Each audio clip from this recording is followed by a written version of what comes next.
Welcome back to the city. Tonight, we explore the sprawling, blood-soaked, brilliantly strange world of Resident Evil lore. Drop a comment below and tell me where you're listening from tonight and what games you want me to cover next. Before we begin, feel free to like and subscribe, but only if you enjoy this kind of slow, immersive storytelling that unfolds like a dream. The Architect's Daughter. Long before zombies ever shuffled through the Spencer Mansion's halls, there was a girl named Lisa Trevor, and her story remains one of the most quietly devastating threads in the entire franchise. She was the daughter of George Trevor, the architect hired by Oswald Spencer to design the mansion's labyrinth of traps, secret passages, and hidden laboratories. Once construction finished in 1967, Spencer invited the Trevor family to stay as honored guests, a gesture that was never about gratitude. It was about silence. George knew too much about the building's secrets, and Spencer could not allow that knowledge to walk free. Within days, the family was taken below ground, where George was imprisoned, and his wife Jessica and daughter Lisa were strapped down as test subjects for Umbrella's earliest experiments with the progenitor virus, a moment that would unravel an entire family for the rest of their unnaturally extended lives. A mother's failed body. When the progenitor virus entered Jessica Trevor's bloodstream, her body simply refused it. She showed no adaptation, no mutation, nothing Umbrella's scientists could use, and so she was deemed worthless and quietly killed, her body discarded in the mansion's hidden crypt. Lisa, only 14 years old at the time, reacted in the opposite way. Her body fused with the virus almost perfectly, granting her enhanced strength and a regenerative capacity that made her nearly impossible to kill through conventional means. For Umbrella, this made her valuable beyond measure. For Lisa, it meant decades of imprisonment, isolation, and torment, since a girl who cannot die is a girl who can be experimented on indefinitely, with no concern for the cumulative damage to her mind or body. The faces she wore. As the years of experimentation dragged into decades, Lisa's mental state deteriorated into something almost unrecognizable as human. She became obsessed with finding her mother again, refusing to accept that Jessica was dead. When researchers, desperate to placate her, disguised themselves as Jessica to calm her violent outbursts, Lisa eventually realized the deception, and her response was horrifying. She believed the imposter had stolen her mother's actual face, and in her broken logic, she attempted to remove it so she could return it to its rightful owner. This pattern repeated with later victims sent to manage her, which is the disturbing origin of her iconic appearance in the Resident Evil remake. A wandering figure bound in chains and rags, wearing the harvested faces of the people Umbrella sacrificed to keep her contained. 20 years beneath the mansion. Lisa Trevor's captivity beneath Spencer Mansion lasted roughly 2 decades, making her one of the longest-suffering test subjects in all of Umbrella's history. During that time, her blood became scientifically priceless.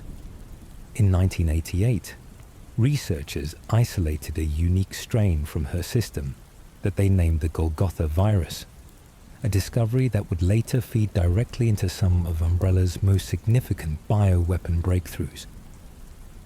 By 1995, with her usefulness as a contained specimen seemingly exhausted, executives ordered her execution.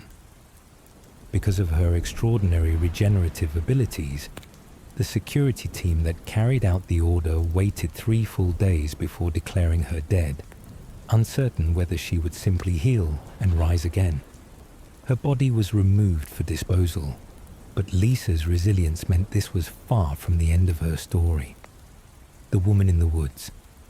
Somehow, impossibly, Lisa Trevor survived her own execution Her regenerative physiology allowed her to recover even from whatever was done to dispose of her, and she made her way into the wilderness surrounding the mansion, living for years as a feral presence in the Arklay Mountains. She took up residence in a small cabin once used by mansion staff to store vegetables, descending occasionally into the underground tunnels where her nightmare had first begun. When the T virus outbreak finally consumed the Spencer estate in 1998, Lisa's territory expanded into the chaos. She made repeated threats against the surviving STARS members, and in her final confrontation, after finally recovering what remained of her mother's body from a sealed stone coffin, she chose to leap into a deep chasm rather than continue her endless, grief-soaked existence. A sympathetic monster by design. What makes Lisa Trevor's story so unusual within Resident Evil is that the people who created her wanted players to feel for her rather than simply fear her. Director Shinji Mikami specifically designed her final encounter so that players were never forced to kill her, stating publicly that he wanted people to feel sympathy for what he called an innocent victim, rather than treat her as just another boss fight. This intention shaped how critics and fans alike came to view her, with multiple gaming outlets later naming her storyline among the most tragic and best written character arcs in the franchise's history. Even the actress who portrayed her in the 2021 film adaptation described wanting to bring out the humanity buried beneath the horror. A rare moment in Resident Evil where the real villain was never the monster on screen, but the people who built the prison around her. The day the Birkins were born. William Birkin is remembered as the architect of the G-Virus, but the disturbing detail most players miss is how deeply his rise inside Umbrella was built on betrayal from the very beginning. In 1988, Birkin and his close friend Albert Wesker assisted in the assassination of their own mentor, James Marcus, the man who had originally trained them and helped pioneer Umbrella's earliest viral research. With Marcus eliminated, the two were placed in charge of T-virus research, with Birkin receiving credit for the virus that would eventually devastate Raccoon City. It was around this same period that Birkin married his research assistant, Annette, and the couple welcomed a daughter they named Sherry, a child who would later become collateral damage in her own father's scientific obsession. Born from a captive's suffering, the G-virus itself was not invented from nothing. It was discovered hiding inside the tormented body of Lisa Trevor. While experimenting with a parasite designed to enhance bioweapon capabilities, Birkin noticed that Lisa was the only test subject who fully accepted the implant without dying almost immediately. Investigating further, he found that decades earlier, an early progenitor variant had fused with her cells in a way nobody had anticipated, absorbing the mutagenic organisms already present in her body and producing something entirely new. Birkin named this discovery the G-Virus, and it would go on to become one of Umbrella's most coveted and most catastrophic creations, born quite literally from the suffering of a woman who had already lost everything to the company that now profited from her pain. A father's final betrayal. By 1998, William Birkin had finished the G-Virus, but rather than handing it over to Umbrella as expected, he planned to sell it directly to the United States government for a far greater reward. Umbrella discovered the betrayal and dispatched an elite unit led by the masked operative, known as Hunk, to seize the virus by force. During the raid, Birkin was shot multiple times and left dying on the laboratory floor. Rather than accept death, he made a final, desperate choice, injecting himself with his own creation. The G-Virus did not simply heal him. It began transforming him into something barely recognizable as human, the first step in a mutation that would ultimately doom an entire city and turn a brilliant scientist into one of the most grotesque monsters in the franchise's history. The virus that wanted children. What separates the G virus from nearly every other bioweapon in Resident Evil lore is unsettling in a very specific way. Unlike the T virus, which spreads through bites and bodily fluids with almost mindless aggression, the G virus carries a genuine reproductive instinct. Infected hosts are driven to create offspring, implanting embryos into other living bodies in a horrifying parody of childbirth, with infected creatures giving birth through the mouth in a detail many players find more disturbing than any zombie attack. William Birkin's mutated form actively sought out compatible hosts to continue this cycle, attacking Police Chief Brian Irons and an officer named Ben in failed attempts at implantation, their bodies violently rejecting the embryos because they lacked Birkin's genetic compatibility, a rejection that proved fatal and gruesome for both men. When G came for his daughter, the single most disturbing decision the mutated William Birkin makes across Resident Evil 2 is the deliberate targeting of his own daughter, Sherry. As the creature's biological drive to reproduce intensified, it sought a host whose genetics matched closely enough to guarantee survival. And Sherry, sharing William's bloodline, was the perfect candidate. In a moment that horrified players upon release and remains shocking decades later, the mutated Birkin tracks down his own child and implants her with a G embryo, leaving her in agonizing pain as the parasite began to take hold inside her body. It was only through the desperate efforts of Claire Redfield, racing against time through Umbrella's underground laboratory to synthesize a vaccine called Devil, using research left behind by Sherry's dying mother, that the embryo was ultimately purged before it could fully mature. Annette's dying apology. Annette Birkin's death is one of the quieter tragedies buried inside Resident Evil 2's chaos. For most of the outbreak, she is portrayed as cold, paranoid, and almost entirely consumed by protecting her husband's research, prioritizing the G virus over her own daughter's safety, even as the city collapsed around them. But everything changes in her final moments. After being mortally wounded while trying to stop her mutated husband, Annette is found by Claire and Sherry, and in her last breaths, she finally confesses what she had buried beneath years of obsessive research. She admits she had been a failure as a mother, apologizing to Sherry directly before passing away. A small, devastatingly human moment tucked inside a story otherwise dominated by monsters and gunfire. The eyeball that never closed. One of the more grotesque visual details in William Birkin's mutated forms is the presence of large, fully functional eyeballs growing directly out of his body. A detail confirmed by the series' own internal lore as scientifically vital, rather than decorative.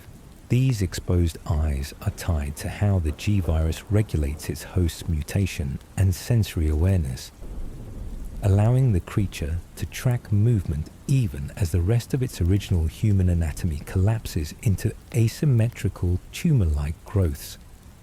In Birkin's later forms, his original head is forced downward into his chest cavity and effectively replaced, while new arms sprout beneath the originals and his right side swells into a wall of distorted, regenerating flesh.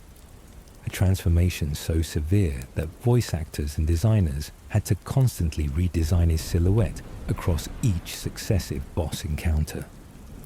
Sherry's stolen childhood.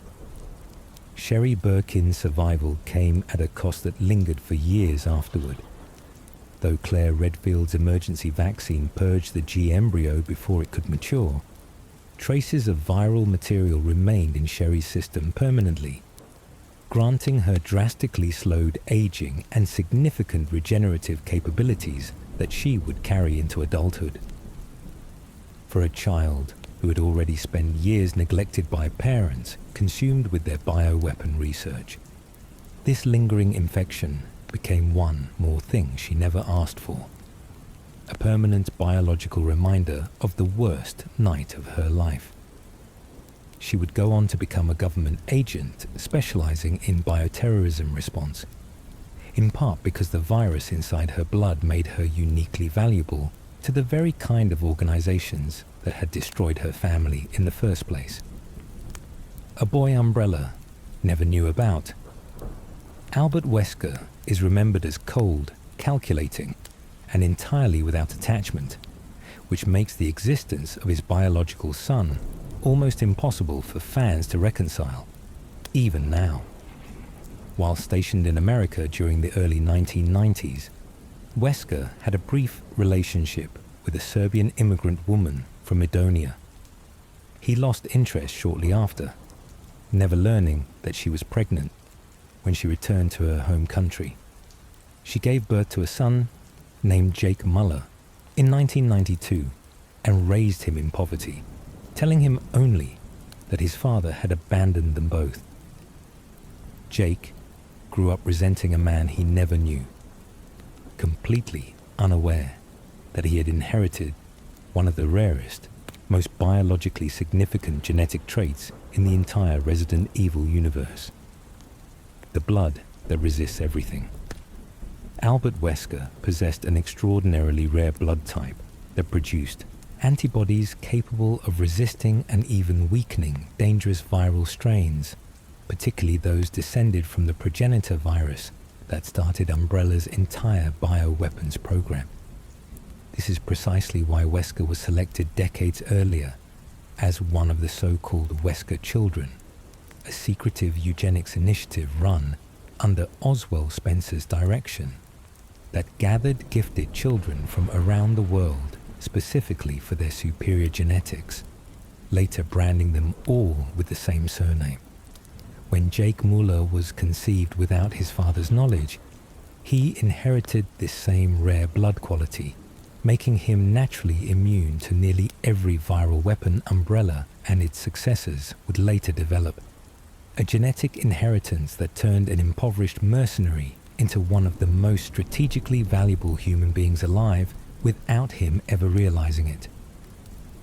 13 children, 1 survivor.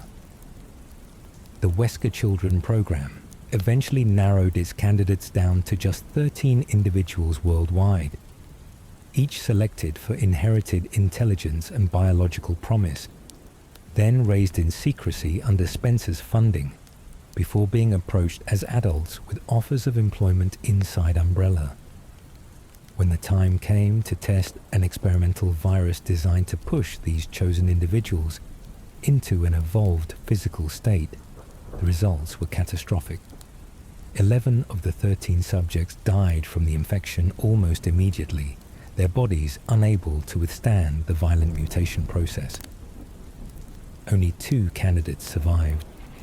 Subject number 13, who took the name Albert Wesker, and subject number 12, a woman who would become known as Alex Wesker, the only other person on Earth who shared his impossible resistance to the company's own creations.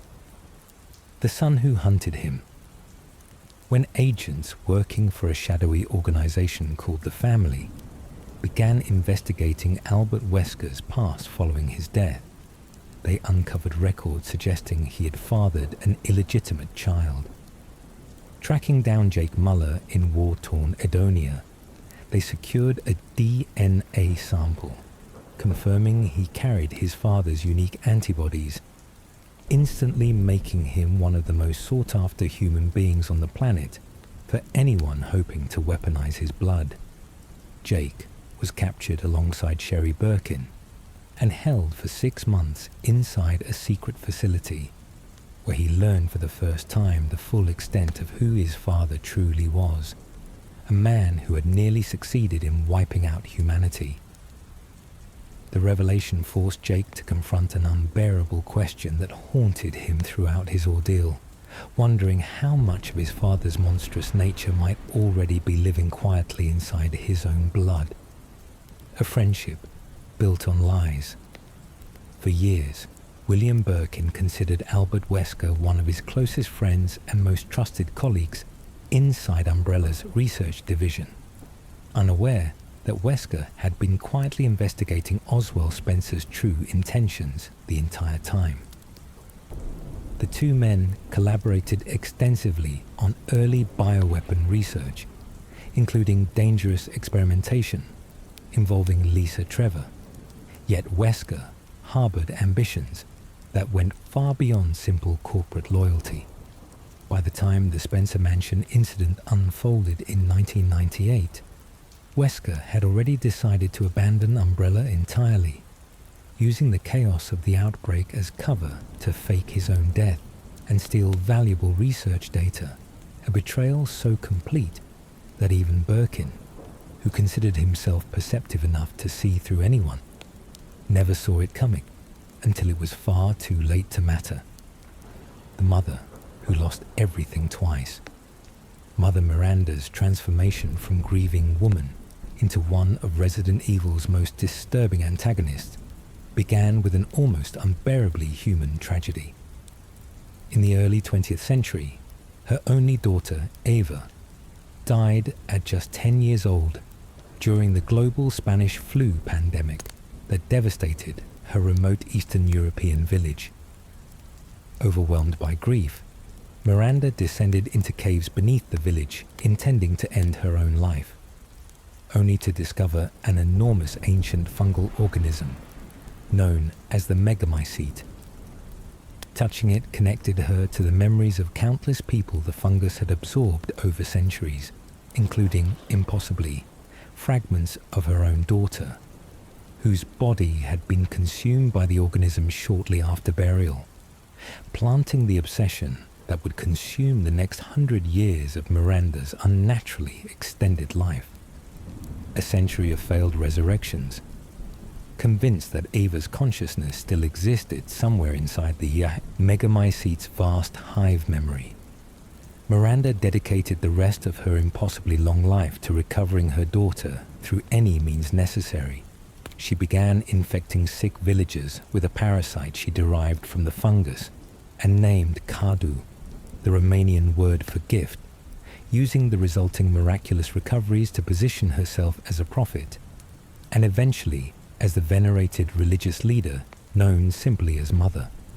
Most of those infected either died outright or mutated into feral monsters called lichens, but a rare few survived with extraordinary abilities intact. These survivors became the Four Lords who ruled the village in her name, essentially an adopted family built entirely from the wreckage of decades of failed scientific resurrection attempts, none of them ever quite stable or loyal enough to become the vessel Miranda truly wanted. The student who became a monster. One of the most quietly disturbing reveals buried inside Resident Evil Village's lore involves a young British hiker who got lost in the mountains sometime in the 1940s or early 1950s and was rescued by Miranda herself. Recognizing his unusual intelligence, she took him in as a protégé, mentoring him in the biological secrets of the megamycete and the mutation processes she had spent decades refining. That hiker's name was Oswald E. Spencer, the very man who would go on to found the Umbrella Corporation, using knowledge directly inherited from Miranda's grief-fueled research.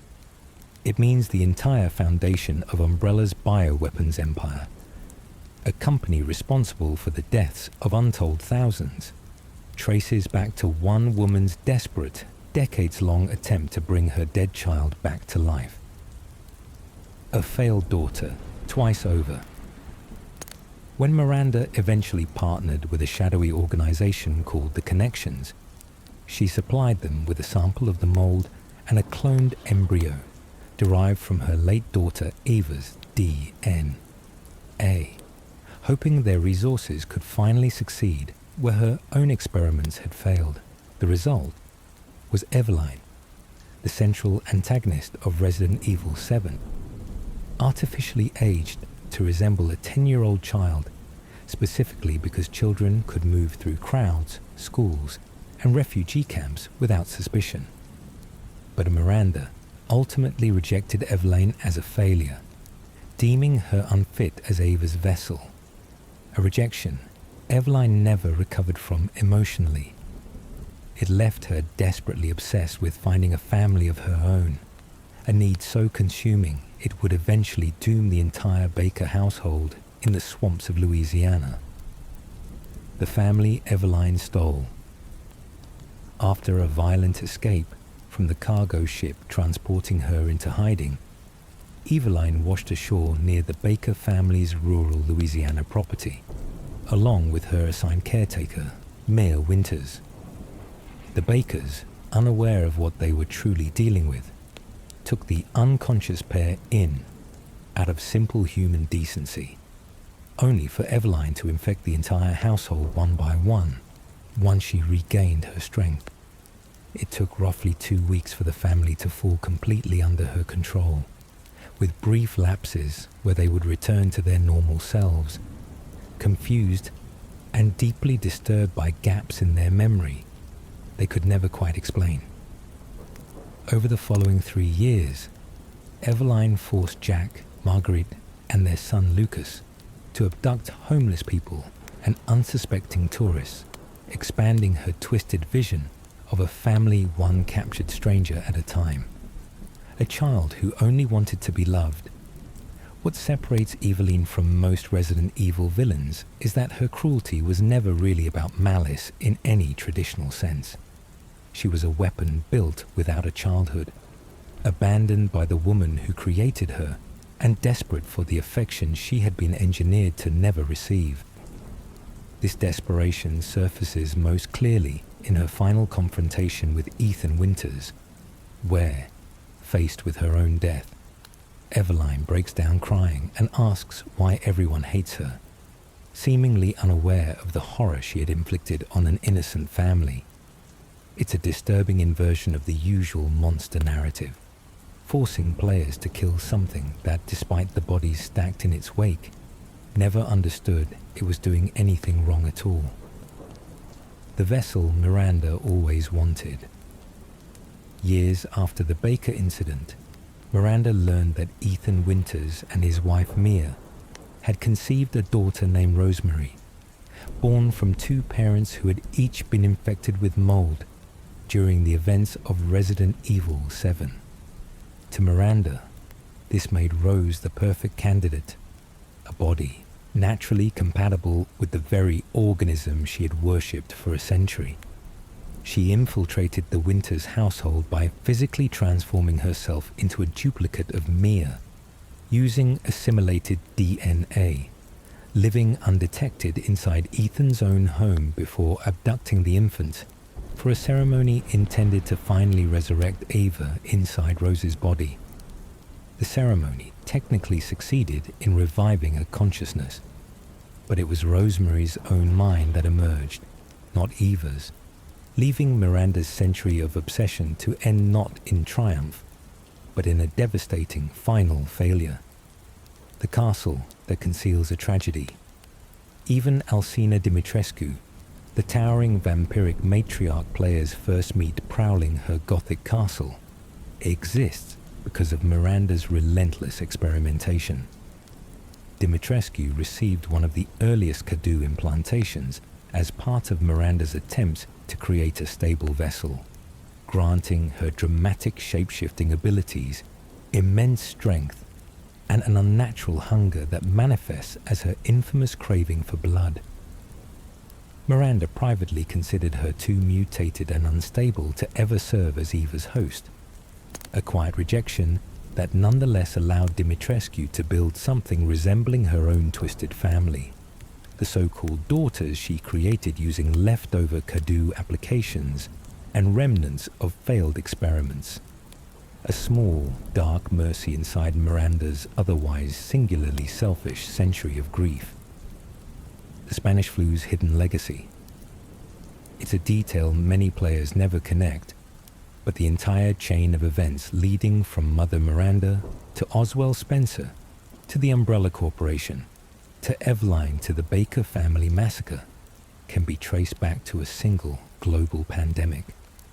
Ava's death during the 1918 to 1919 influenza outbreak is the literal origin point of nearly every major horror in the modern Resident Evil timeline, meaning one of history's deadliest real-world pandemics indirectly birthed one of fiction's most catastrophic bioweapons empires. It's a sobering thread tying the franchise's most fantastical horrors back to something painfully, historically real. And it reframes nearly every villain players have fought since the original 1996 game as an unintended consequence of one mother's grief over a disease she could not stop. A cult that never knew the truth. Perhaps the most quietly tragic detail of Mother Miranda's century-long reign is that the villagers worshipping her had absolutely no idea what she truly was. They prayed to her for protection and credited her with miraculous healing, even as their friends and family vanished into the surrounding hills and occasionally returned transformed into lichens or worse. The four lords they revered as supernatural aristocrats were, in reality, nothing more than Miranda's surviving experiments, dressed in nobility and granted power simply because they happened not to die during her testing process. The villagers spent generations devoted to the very architect of their own suffering, never once suspecting that their benevolent mother was responsible for every disappearance, every monster, and every horror creeping through their mountains. A parasite born from faith. Las Plagas, the parasitic organism at the heart of Resident Evil 4, occupies a uniquely disturbing place in the franchise because of how its control mechanism works. Unlike the more chaotic T-virus, Las Plagas allows a single dominant host to exert direct hive mind control over every other infected person simultaneously, transforming an entire isolated Spanish village into a single obedient cult acting on the whims of one man. That man, Osmond Sadler, used this absolute control to build a doomsday cult called Los Iluminados, manipulating the parasite's ancient origins and weaving them into religious dogma so convincing that infected villagers genuinely believed they were serving a higher purpose, even as their bodies were being slowly hollowed out and repurposed as living weapons. The president's daughter as bait. The entire plot of Resident Evil 4 begins with the kidnapping of Ashley Graham, the president's daughter, and the disturbing detail many players overlook is just how deliberately this was orchestrated by Sadler's cult to draw in exactly the kind of resources and attention needed to expand their reach. Leon Kennedy is sent alone into rural Spain, specifically because the United States government wanted deniability if things went wrong. Treating Leon as an expendable asset in a mission they expected might already be a lost cause. What waits for him is not simply a kidnapping rescue, but an entire isolated ecosystem of brainwashed villagers, castle aristocrats, and island researchers, all unknowingly working together to harvest a parasite that Sadler hoped to eventually unleash on a global scale. The eye that reveals the infected. One of the most visually disturbing tells in Resident Evil 4 is the way infected villagers reveal themselves only once provoked into a violent rage, their heads splitting open to expose grotesque plugger tendrils erupting from where a human face should be. This wasn't simply a design choice for shock value. It reflects the parasite's actual biological function within the lore, where Las Plagas essentially hijacks the host's nervous system and brain stem, suppressing personality and free will until the dominant plaga commands aggression. Sadler exploited this mechanism ruthlessly, allowing him to maintain the illusion of a peaceful, devout village population, right up until the moment he needed every single one of them transformed into a weapon against an intruder. Salazar's shrinking tragedy. Ramon Salazar, the diminutive Castellan players encounter midway through Resident Evil 4, carries one of the more overlooked tragic backstories in the game. Descended from the original conquistador bloodline that first discovered Las Plagas centuries earlier, Salazar was infected with the parasite as a child specifically to accelerate the maturation of a dominant plaga inside him, a process that stunted his physical growth permanently while granting him intense loyalty to Sadler's cause. He spent his entire life serving a man who saw him as nothing more than a useful pawn, ultimately meeting an undignified and grotesque end, fused into the same parasite-driven death he had spent his life enabling for others, a fate the game frames with a surprising amount of dark, mocking irony. The merchant nobody explains. Few characters in Resident Evil 4 generate more enduring fan fascination than the mysterious merchant, the trench-coated stranger who appears in implausible, isolated locations to sell Leon weapons and upgrades throughout his journey, yet is never directly addressed by the game's plot, attacked by infected villagers, or acknowledged by any other character. Capcom has deliberately never offered a definitive in-universe explanation for who he is or why Los Iluminados leave him completely alone despite his obvious foreign presence and clear assistance to their enemy.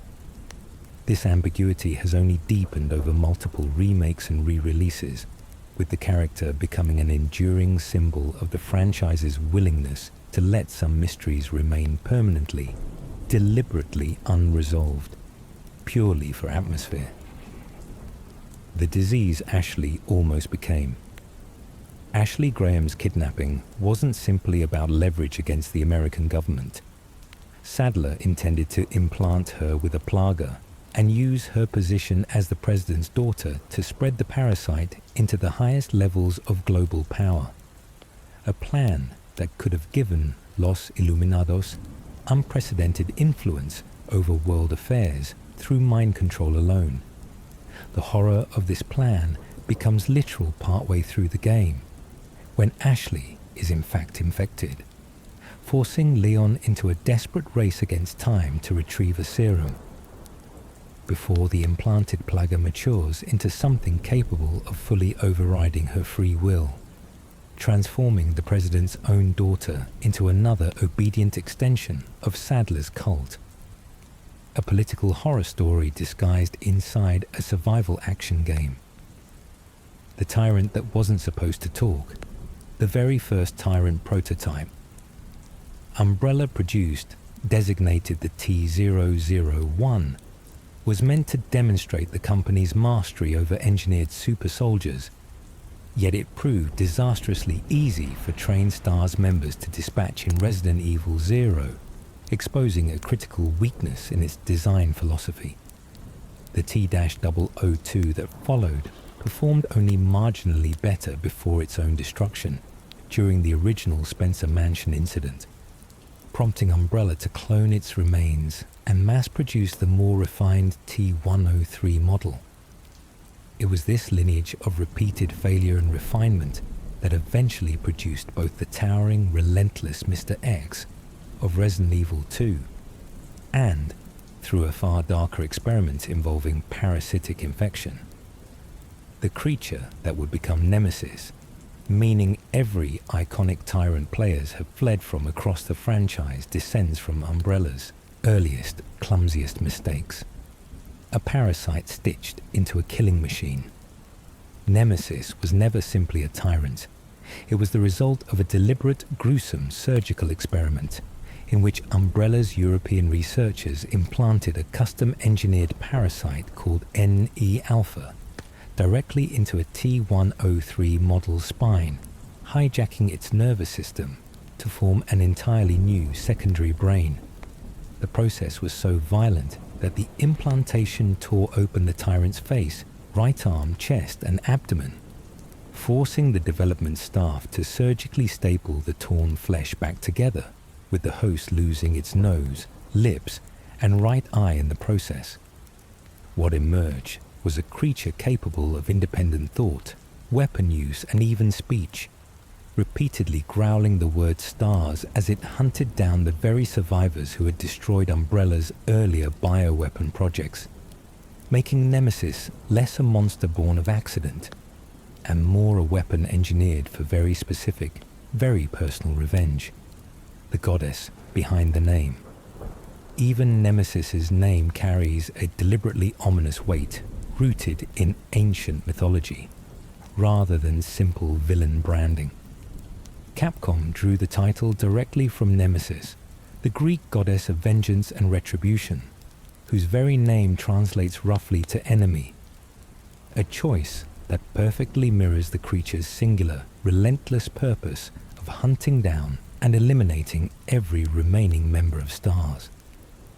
Unlike Mr. X, whose menace comes from a slow, inevitable stalking presence, Nemesis was specifically designed to feel like active personal punishment, a being whose entire reason for existing was retribution against the people who had embarrassed Umbrella by surviving its earlier creations, blending ancient myth directly into modern bio-horror, in a way few other Resident Evil monsters attempt.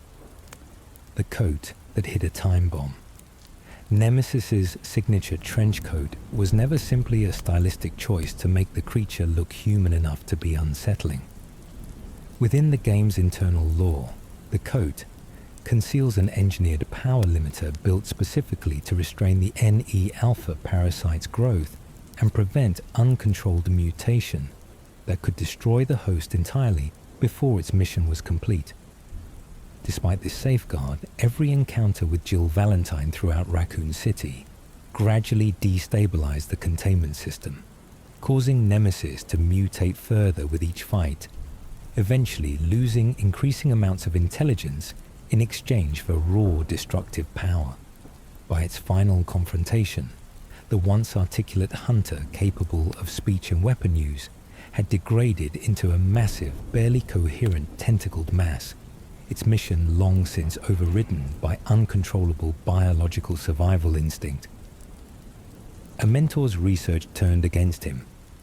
The T-002, tyrant that Albert Wesker unleashed against his own STARS. Teammates during the original Spencer Mansion incident traced its lineage directly back to research first developed under James Marcus, the Umbrella co-founder whose own leech-based experiments laid much of the early groundwork for combining the T-virus with a viable humanoid combat frame. Wesker, once one of Marcus's own students before the man's assassination years earlier, had no apparent hesitation deploying a weapon built on his former mentor's foundational work against the very colleagues he had been assigned to protect. Once destroyed, the T-002's remains were recovered and cloned by Umbrella's research division, becoming the genetic template for the mass-produced T-103 line, meaning the towering tyrant that would later torment Leon Kennedy and Claire Redfield through the Raccoon City police station carried, quite literally, a piece of Marcus's original research embedded somewhere in its clone cells, the hallucination that almost replaced a franchise during the development of what eventually became the original Resident Evil 4. Capcom experimented with an entirely different horror concept centered on a ghost-like enemy called the Hookman, a spectral antagonist that would materialize directly out of paintings and walls rather than relying on biological mutation at all.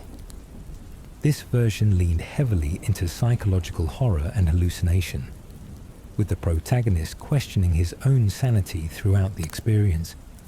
Technical limitations on the era's hardware ultimately killed the concept, as developers struggled to load hallucination assets quickly enough to maintain the unsettling atmosphere the team wanted. Yet the idea never fully disappeared.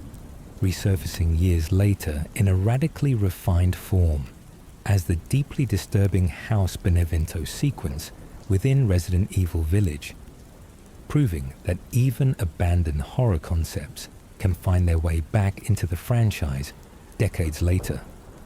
The RPG that started it all. Resident Evil exists today only because of an earlier, far more obscure Capcom project. In the late 1980s, the company produced a Japanese role-playing game called Sweet Home, based on a horror film of the same name, featuring a haunted mansion, intricate puzzles, and permanent character death mechanics that were revolutionary for their time. The game never released outside Japan due to graphic content clashing with Nintendo of America's strict censorship standards. When director Tokuro Fujiwara wanted to revisit the haunted house concept years later, using the original PlayStation's power, he brought in a young designer named Shinji Mikami to lead the project, and that creative lineage directly produced the Spencer Mansion players have explored across multiple Resident Evil entries ever since. The first-person game that never was, it comes as a surprise to many longtime fans that the original Resident Evil was almost designed as a first-person experience. Decades before, Resident Evil 7 made that perspective the norm. During early prototyping in 1993 and 1994, Shinji Mikami genuinely wanted players to explore the Spencer Mansion through the protagonist's own eyes, hoping to maximize immersion and dread. The PlayStation's hardware simply couldn't render fully three-dimensional environments smoothly enough from that closer perspective, without crippling the frame rate and visual quality. After studying the success of Alone in the Dark's fixed camera, pre-rendered approach, Mikami pivoted to the cinematic angles that became the franchise's signature style for years, meaning Resident Evil 7's perspective shift wasn't an innovation at all, but a return to an idea the series had abandoned a full generation earlier, a name stolen by legal necessity. The title Resident Evil exists purely because Capcom legally couldn't use the original Japanese name internationally. In Japan, the game was called Biohazard, but that title was already claimed by another company in the United States, forcing Capcom to scramble for an alternative ahead of the Western release. The solution came through an internal company contest, where staff submitted possible replacement names, eventually settling on Resident Evil specifically because it tied thematically to the mansion setting players would be exploring. It's a strange thought experiment for longtime fans to consider.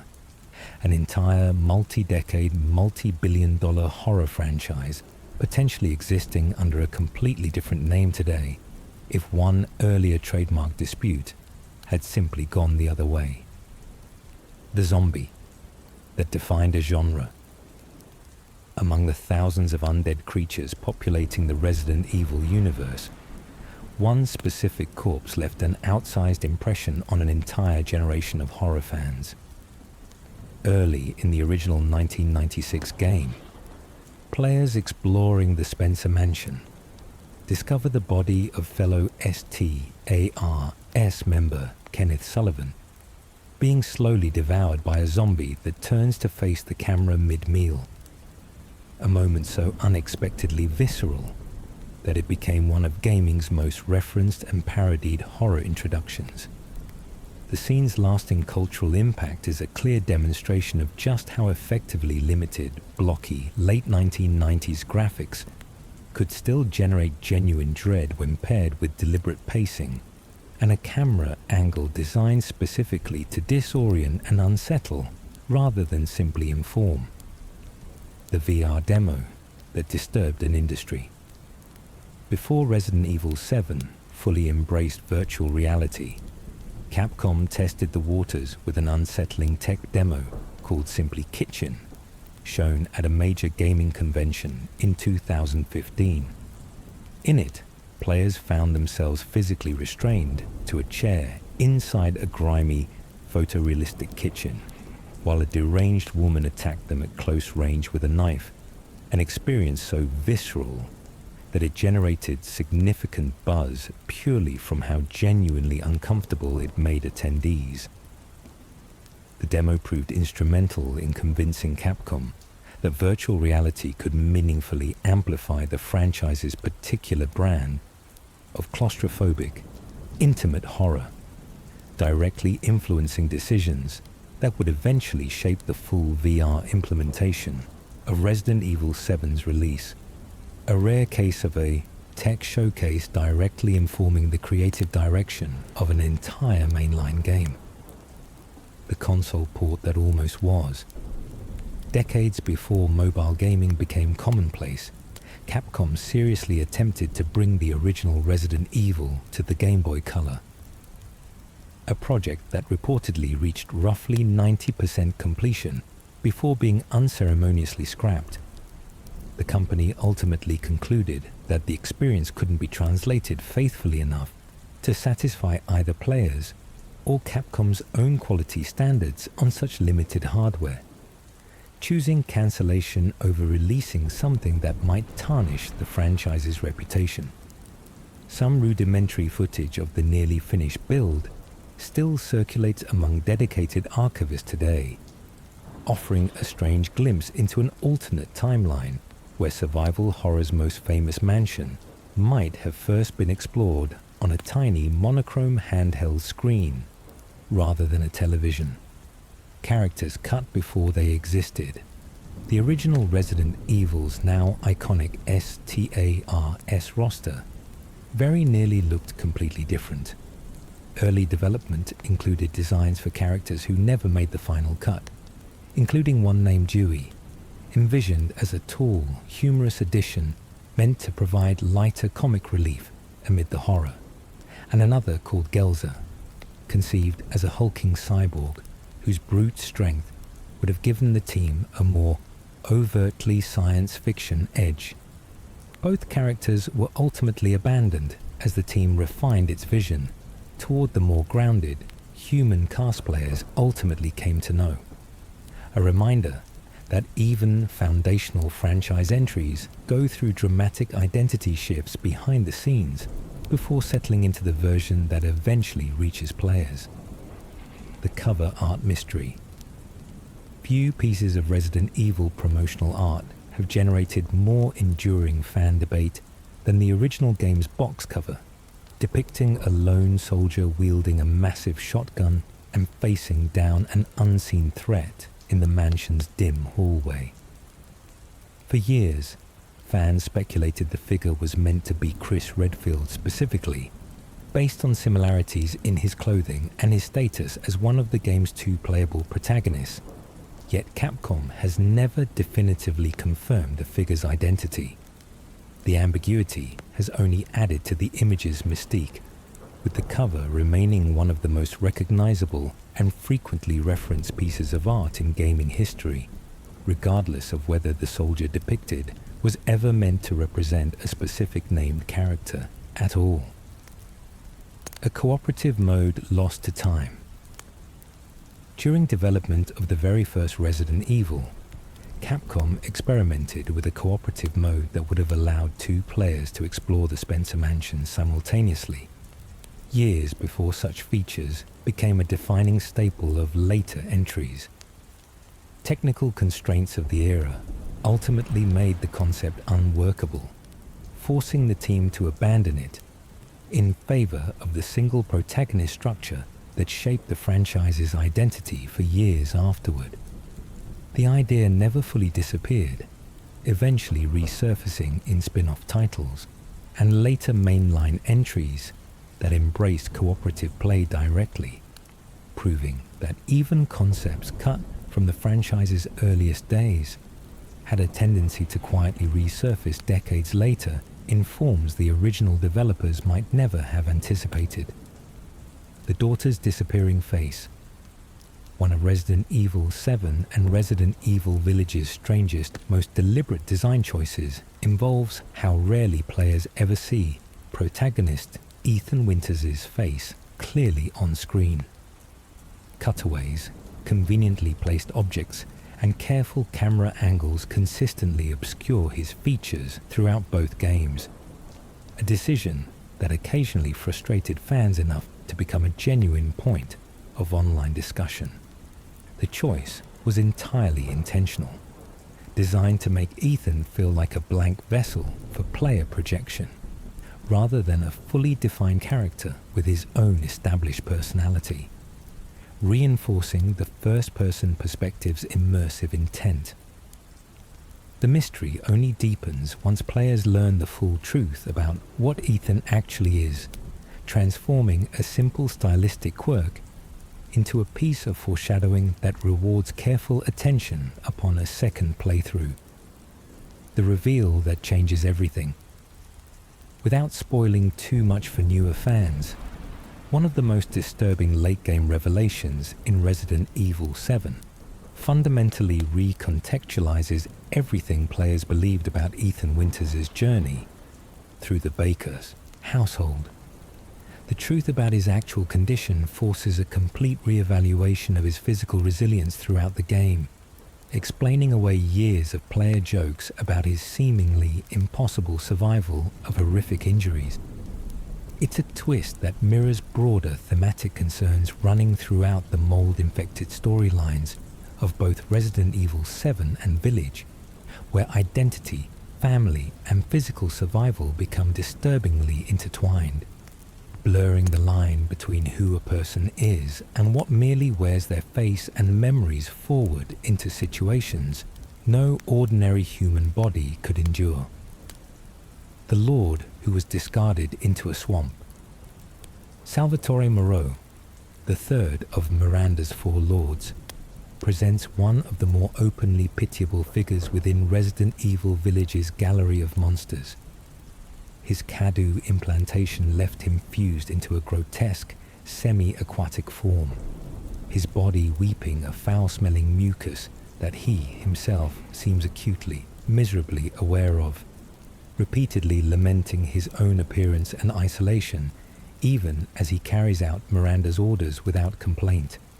Unlike Dimitrescu's relative comfort within her castle, or Heisenberg's industrial ambitions, Moreau lives alone in a flooded reservoir, his devotion to Miranda reading less like loyalty and more like the only relationship he has left, having seemingly been pushed to the margins of her court, precisely because his mutation proved less elegant and less useful than what she had achieved with the others. A quiet cruelty in how unevenly she distributed even her twisted version of family among the people she had reshaped. The Puzzle Room, built on cruelty. House Beneviento, often cited by players as the single most disturbing section of Resident Evil Village, traps Ethan Winters inside an escape room-style puzzle sequence after stripping him of every weapon and piece of equipment he had relied on throughout the rest of the game. The forced helplessness was an entirely deliberate design choice, meant to strip away the power fantasy other Resident Evil sections allow, leaving players genuinely vulnerable for an extended stretch, rather than simply frightened between bursts of combat. The sequence draws direct creative lineage from the long-abandoned Hookman concept from years earlier, proving that Capcom's discarded psychological horror ideas eventually found their way back into the franchise, refined into one of its most critically acclaimed and widely discussed sequences, a mansion's forgotten bunker. Beneath the elegant exterior of Castle Dimitrescu and the broader village setting, Resident Evil Village conceals layers of underground laboratory space directly tied to Miranda's century of Cadu experimentation, a detail many players rush past without fully appreciating its scale. These hidden facilities represent decades of methodical clinical horror hiding directly beneath a setting otherwise dressed in fairy tale gothic imagery, candlelight, and folkloric monsters. It's a structural metaphor the game leans into repeatedly, dressing genuine scientific atrocity in the trappings of myth and legend. making Village's horror feel simultaneously ancient and disturbingly clinical. A tonal balancing act that helped the title stand apart from earlier mainline entries that leaned more heavily into either pure science fiction horror or straightforward zombie outbreak storytelling. The bedtime story that was really a warning. Resident Evil Village opens with a quiet, easily overlooked detail that only reveals its full significance after the credits roll. Early in the game, Mia Winters reads her infant daughter Rose a dark fairy tale about a girl who wanders into a village and encounters a series of monsters along the way. Each creature in that bedtime story corresponds directly and deliberately to one of the four lords Ethan will eventually be forced to confront.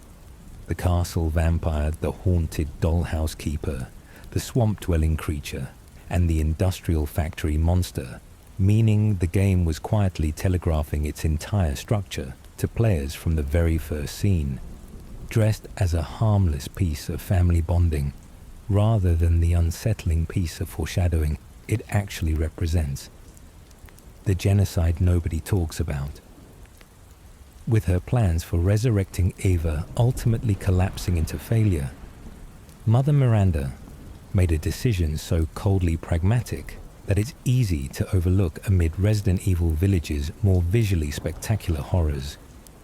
Deciding she had no further use for the villagers who had worshipped her for generations, she unleashed waves of lichens directly upon the population she had ruled as a benevolent deity for over a century, committing what amounts to a deliberate genocide against people whose only crime was unwavering devotion to a woman who had simply outlived her need for their faith.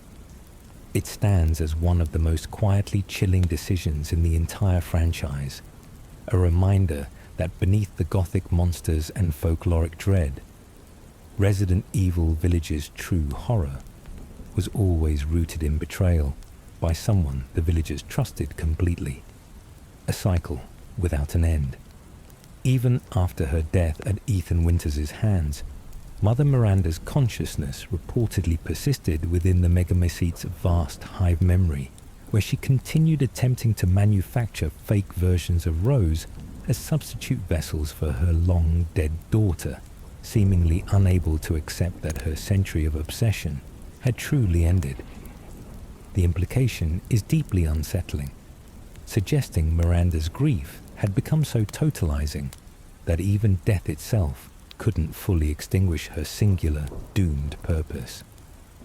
It leaves the franchise with an open, haunting question about whether any version of Eva will ever truly find peace, or whether some echo of Miranda's endless mourning will continue cycling through the Megamycete's memory indefinitely. An unresolved thread that quietly underscores just how destructive unprocessed grief can become when given a century and unlimited biological power to act on it. The first domino in a century of horror.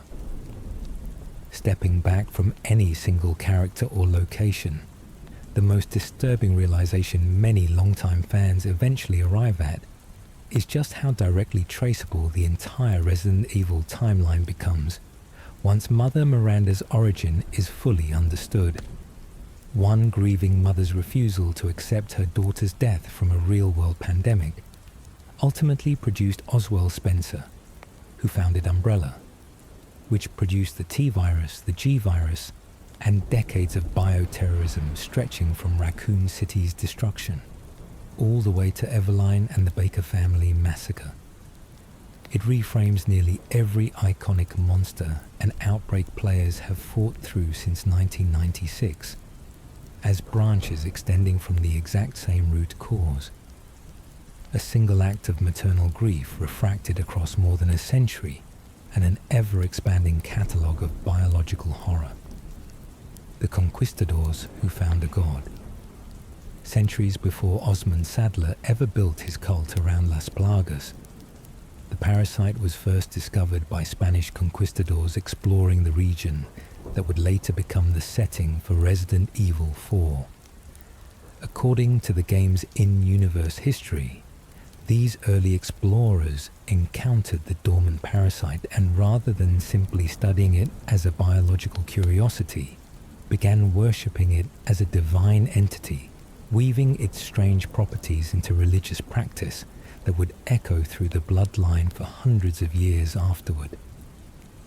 This ancient history is precisely why Sadler's modern cult feels less like a contemporary doomsday group and more like the natural continuation of a centuries-old tradition, one where genuine spiritual devotion and biological weaponization had already been blurred together long before Umbrella or any modern bioweapons company ever entered the picture.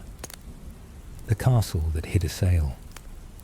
Inside Resident Evil 4's Gothic castle setting, players eventually discover that Ramon Salazar wasn't operating in isolation, but rather as one piece within a far larger conspiracy involving foreign buyers interested in acquiring Las Plagas samples for purposes extending well beyond Sadler's religious ambitions. This subplot ties the parasite's potential directly into the broader bioweapons black market that defines much of the franchise's modern-era storytelling, connecting an isolated Spanish village's ancient cult practices to the same shadowy network of buyers, brokers, and rival corporations that drove conflicts in Africa, Eastern Europe, and beyond. It's a detail that reframes the entire game's setting as far less isolated than its rural atmosphere initially suggests, situating Los Iluminados within a global market for biological horror that spans the entire franchise's timeline. The mercenary mode's hidden cruelty. Resident Evil 4's beloved Mercenaries bonus mode, where players race against the clock slaughtering waves of infected villagers for points and rewards, carries an uncomfortable subtext rarely discussed by fans who simply enjoy it. As an arcade-style diversion, every villager mowed down for score and leaderboard bragging rights is, within the game's own established lore, a human being whose free will was stolen by a parasite they likely never consented to receive, transformed into cannon fodder for player entertainment in a mode entirely separate from the story's already uncomfortable moral framing of the infected population as victims rather than true villains. It's a tension the franchise has never fully addressed. Content to let the disconnect between gleeful arcade carnage and genuinely tragic underlying lore simply coexist without commentary. A knife fight 100 years in the making. The climactic confrontation between Leon Kennedy and the fully transformed Osmond Sadler represents far more than a simple final boss encounter when viewed through the lens of the parasite's centuries-long history. Sadler's grotesque final form, erupting with tendrils and a massive central eye, represents the culmination of an ancient biological weapon that conquistadors once worshipped as divine, now fully unleashed in service of one man's modern ambitions for global religious and political control. Leon's victory doesn't just save Ashley Graham or complete his mission. It severs a chain of worship, manipulation, and biological horror stretching back centuries. Even if neither Leon nor the player fully appreciates the historical weight of what's actually being ended in that single frantic final encounter. The granddaughter who was never born, twins, Alexia and Alfred Ashford, grew up believing they were the children of Dr. Alexander Ashford, but the truth buried in their family's Antarctic facility was far stranger and far more disturbing. They were the result of a secret initiative called Project Code Veronica, conceived not through natural means but engineered from the embalmed remains of their distant ancestor, Veronica Ashford, a woman who had died generations earlier. Alexander had spent years isolating the genetic sequence he believed controlled human intelligence, fusing it with Veronica's preserved DNA, in an attempt to artificially resurrect his family's legendary bloodline. When the twins discovered this secret as children, accessing a hidden chamber using their family's ceremonial gemstones, the revelation shattered whatever affection they held for the man they had called father, replacing it with a cold, calculated hatred that would consume the rest of his life. A father turned into a monster by his own children. Once Alexia and Alfred learned the truth about their engineered origins, their response was swift and merciless.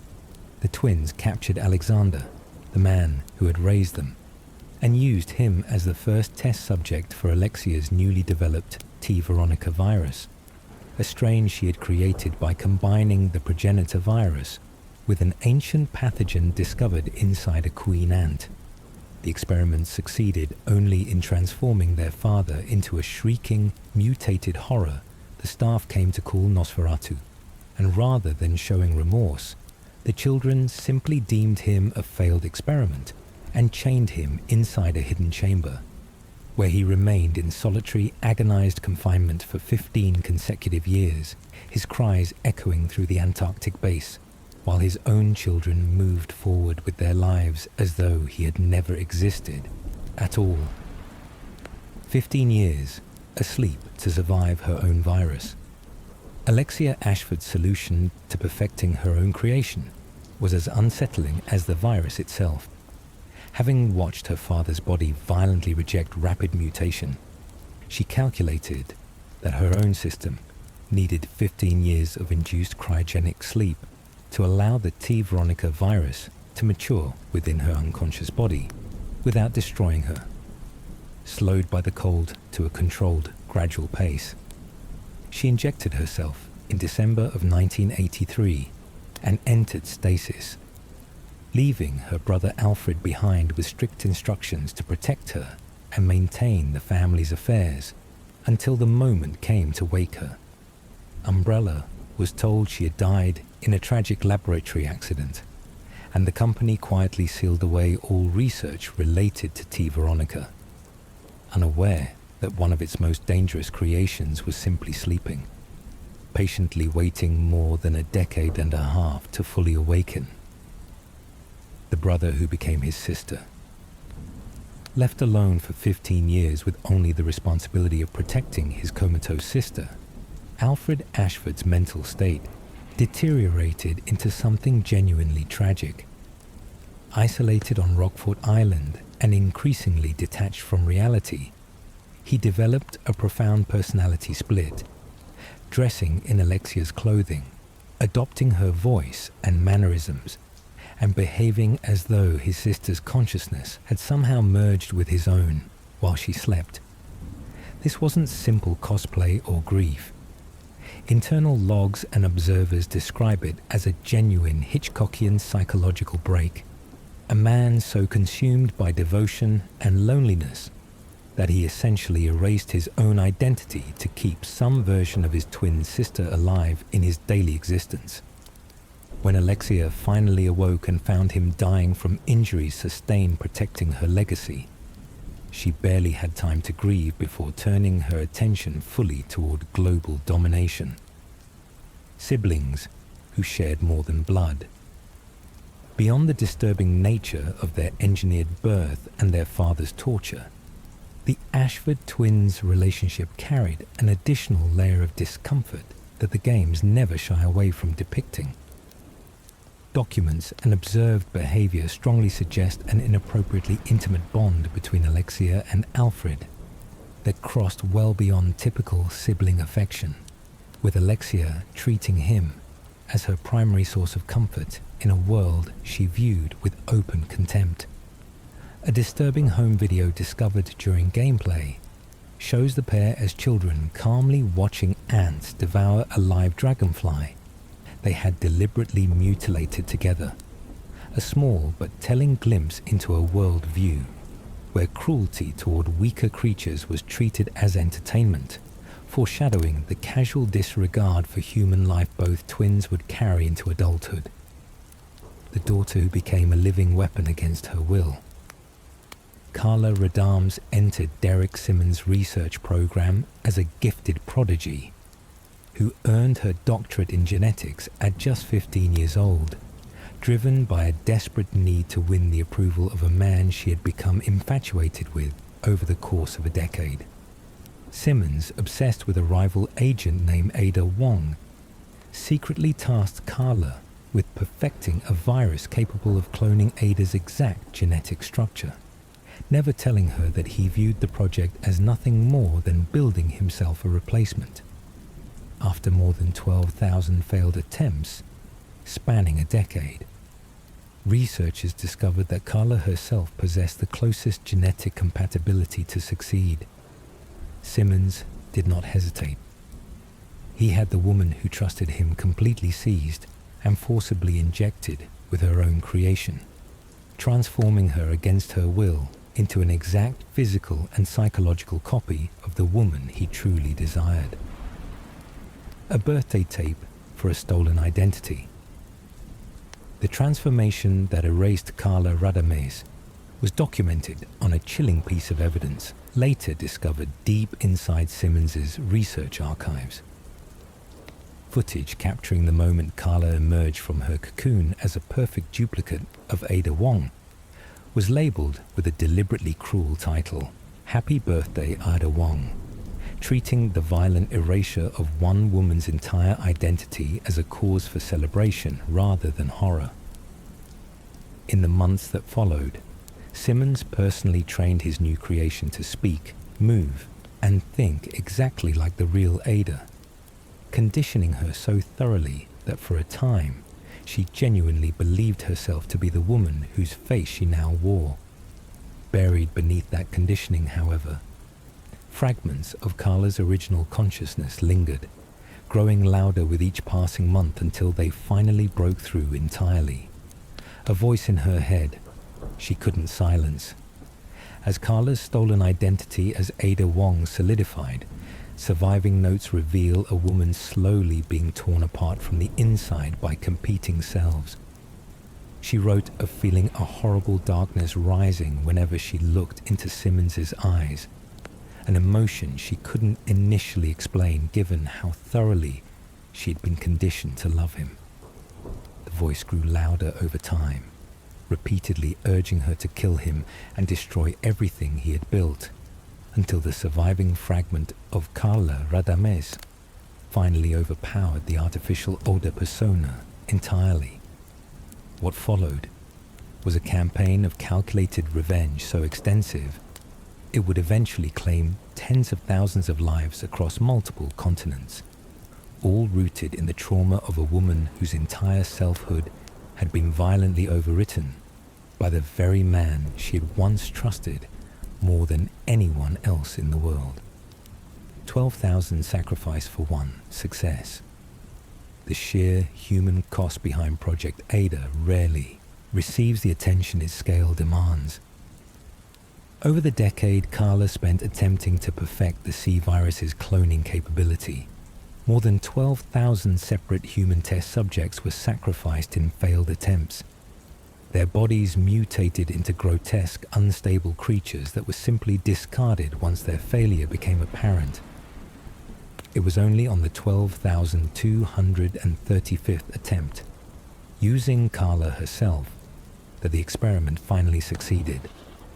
The disturbing arithmetic of that number, 12,000 lives extinguished or ruined in pursuit of recreating a single woman's face, stands among the most quietly horrifying statistics in the entire Resident Evil franchise. A body count rarely mentioned outside of dense archival text most players never bother to read. A president killed to buy time. Derek Simmons' ambitions extended far beyond his obsession with Ada Wong, and one of his most coldly calculated decisions involved orchestrating the assassination of the sitting president of the United States. Simmons learned that the president intended to publicly reveal the government's hidden role in ordering the missile strike that destroyed Raccoon City years earlier, a revelation that would have implicated Simmons directly. Rather than risk exposure, he arranged the president's death and unleashed the C virus across the city of tall oaks as cover, killing tens of thousands of innocent civilians simply to obscure the true motive behind a single political assassination.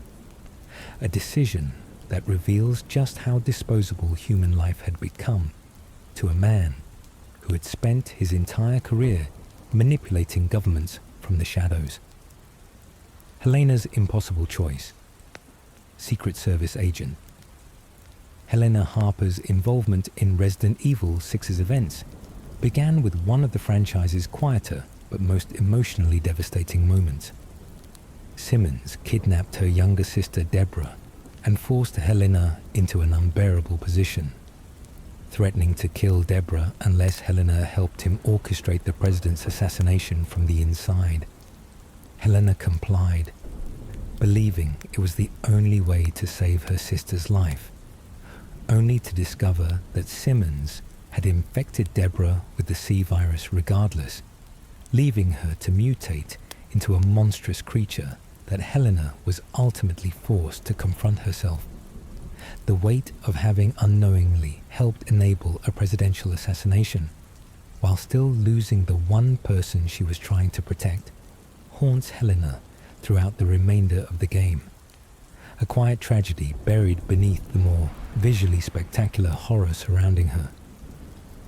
The sea that ended a madman.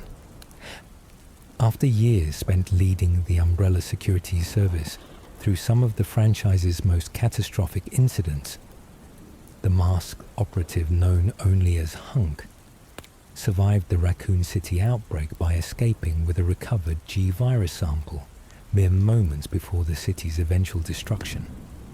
Unlike most operatives who cross paths with Umbrella's worst creations, Hunk's survival skill became almost mythic among fans, earning him the nickname Mr. Death within the games themselves, due to his uncanny ability to walk away from situations that killed virtually everyone else around him. What happened to him after Umbrella's eventual financial collapse remains deliberately unconfirmed in canon, leaving one of the franchise's most consistently competent characters as an unresolved loose thread dangling at the edge of an otherwise meticulously documented timeline. A city erased to hide a lie. The actual justification behind the missile strike that destroyed Raccoon City was far more cynical than simple disease containment. While government officials publicly framed the attack as a necessary measure to stop the T-virus from spreading beyond the city's borders, internal law reveals at least one shadowy organization lobbied specifically for the strike to secure a hidden Umbrella research vault and destroy any remaining evidence connecting government officials to the company's illegal bioweapons program. The missile that killed roughly 100,000 people, the overwhelming majority of them innocent civilians who had never been infected at all, was launched not purely to contain a disease, but substantially to protect the careers and secrets of the very people responsible for allowing the outbreak to happen in the first place. The president who paid with his career. In the aftermath of the missile strike, the sitting president of the United States found himself unable to weather the political fallout from ordering an attack on American soil that killed an entire city's population. Mounting press scrutiny and public fury over the decision ultimately forced his resignation. A rare moment in the franchise where the consequences of bioterrorism reach directly into the highest levels of government accountability, rather than simply being buried alongside the bodies. The administration that followed adopted an aggressively anti-umbrella stance specifically to repair public trust, launching the extended legal battle that would eventually contribute to the corporation's financial ruin, even as deeper layers of government complicity in the original tragedy remained carefully, permanently classified from public knowledge. Umbrella's slow public death. Umbrella Corporation's downfall following the Raccoon City incident unfolded across nearly 5 agonizingly slow years of litigation, congressional hearings, and mounting public outrage, rather than collapsing immediately as many fans assume. Despite Congress suspending all business dealings with Umbrella USA and filing extensive legal action, the company's vast financial resources and deeply embedded political connections allowed it to delay total collapse until early 2003. Throughout the trial, key officials connected to both the missile strike and Umbrella's operations repeatedly invoked constitutional protections to avoid testifying, dragging out proceedings further. The case finally concluded only after Albert Wesker, technically already considered dead by Umbrella's own records, surrendered crucial data that implicated government officials alongside the corporation. Information so damaging it was deliberately kept from public release entirely. A trial built on mutual blackmail. The legal battle following Raccoon City's destruction became less a pursuit of justice and more an extended exercise in mutual institutional self-preservation. Umbrella's legal team actively promoted conspiracy theories, suggesting the government had orchestrated the cover-up purely to hide their own dealings with the company, while government prosecutors denounced Umbrella's witnesses as deliberately fabricated. Umbrella further attempted to spread blame across an entire federation of pharmaceutical partners who had unknowingly supplied chemicals used in bioweapons research, hoping to dilute responsibility across as many parties as possible. The entire 5-year spectacle revealed an uncomfortable truth buried beneath the franchise's monster of the week structure, that Umbrella's most dangerous weapon was never really its viruses, but its decades-long infiltration of the very government meant to regulate it. The operative who sold out everyone, Sergei Vladimir, the former Soviet colonel who briefly commanded Umbrella's paramilitary forces during the height of the Raccoon City outbreak, represents one of the franchise's clearest examples of opportunistic betrayal, hiding inside an already catastrophic situation.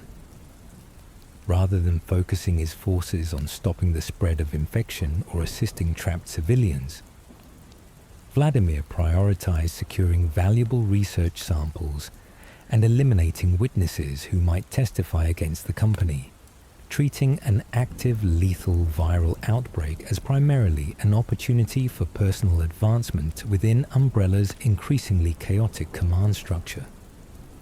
His willingness to deploy multiple Tyrant units against American Special Forces operatives, rather than directing those same resources toward genuine rescue efforts, exemplifies just how thoroughly corporate self-interest had displaced any remaining pretense of human decency among Umbrella's highest-ranking field commanders during the city's final days.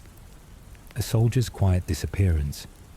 Carlos Oliveira, the Umbrella Biohazard Countermeasure Service soldier who fought alongside Jill Valentine throughout much of Raccoon City's final collapse, vanishes from the franchise's documented timeline almost entirely once the credits roll on their shared escape. Despite playing a pivotal role in synthesizing a vaccine that saved Jill's life after she was infected during her confrontation with Nemesis, official records offer no meaningful account of what became of him afterward. This kind of narrative abandonment isn't unique to Carlos within Resident Evil's sprawling cast, but his case stands out specifically because of how directly he influenced the survival of one of the franchise's most consistently important protagonists, only to be quietly written out of every subsequent chapter without explanation or resolution. The bioterrorism that made history repeat itself. Years after Raccoon City's destruction, a startlingly similar pattern unfolded in the town of Tall Oaks, where Derek Simmons unleashed the C virus to obscure his role in a presidential assassination. Unlike the original incident, where public outrage over a domestic missile strike nearly destroyed government credibility entirely. Officials handling the Tall Oaks crisis found the public far more willing to accept drastic containment measures, since the broader existence of mutagenic bioweapons had become disturbingly common knowledge by that point. It's a quietly damning detail suggesting that an entire society can become numb to repeated acts of bioterrorism, given enough time and repetition, treating what once caused a presidential resignation as simply another unfortunate, expected cost of living in a world Umbrella had already irrevocably contaminated. The spy who outlived every employer. Ada Wong's decades-spanning involvement across nearly every major Resident Evil incident makes her one of the franchise's most enduring and consistently mysterious figures, repeatedly working both with and against the same group of protagonists, depending entirely on whichever organization currently employed her espionage skills. Her professional relationship with Albert Wesker long predates most fans' first encounter with her character, and she has demonstrated an almost supernatural ability to survive situations that killed virtually every other operative sent into the same incidents. Even Carla Radames, the woman violently transformed into Ada's exact genetic and psychological copy, ultimately proved no match for the real Ada's combat instincts and survival skill, reinforcing just how singularly capable the genuine article has always been compared to every artificial replication anyone has attempted to create of her. A mansion built on a lie from the start. Long before any virus leaked or any test subject mutated, the Spencer Mansion's true purpose was rooted in deception from its very first blueprint. Architect George Trevor was never simply hired to design an elegant private estate. He was unknowingly building a facility specifically engineered to conceal vast underground laboratory space, with hidden passages and disorienting layouts designed less for aesthetic flourish and more to ensure visitors, employees, and even law enforcement could never fully map the building's true scope. Every elaborate puzzle and secret door players navigate throughout the original game exists because Oswald Spencer wanted total architectural control over who could access his most dangerous secrets, with George Trevor's own family ultimately becoming the first casualties of the very obsession with secrecy his architectural genius had helped make possible. The co-founder erased from his own company's history. James Marcus, the Umbrella co-founder, whose murder at the hands of his own former students set Birkin and Wesker on their respective paths, is conspicuously absent from most of the company's later official mythology, despite having pioneered much of its earliest viral research.